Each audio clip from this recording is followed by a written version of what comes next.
আরে তুই কথা বলিস না কেন? তুই ওদিকে যাচ্ছিস কেন? এদিকে আয়। ও কি কানা নাকি? স্যার ও তো সত্যি সহে দেয় না স্যার, ও কানা স্যার।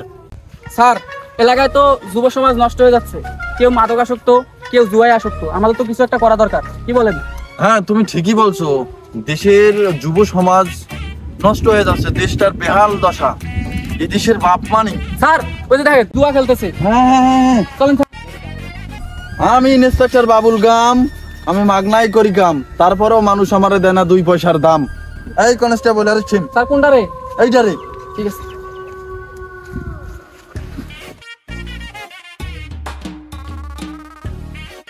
এতক্ষণ সময় লাগবে কেন? স্যার, ও তো হাতি নাই। এই তুই এখানে কি করতেছিস? আরে তুই কথা বলিস না কেন? আমি ইন্সপেক্টর বাবুল কাম, মাগনাই করি কাম, এরপরও মানুষ আমারে দেয় না 2 পয়সার দাম। তোর এত বলতেছিস, তুই কথা শুনতেছিস না, কি করতেছিস?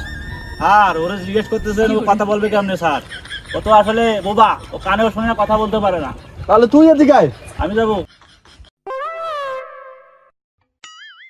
তুই ওদিকে যাচ্ছিস কেন? এদিকে আয়। ও কি কানা নাকি? স্যার ও তো সত্যি সহে দেয় না স্যার, ও কানা স্যার।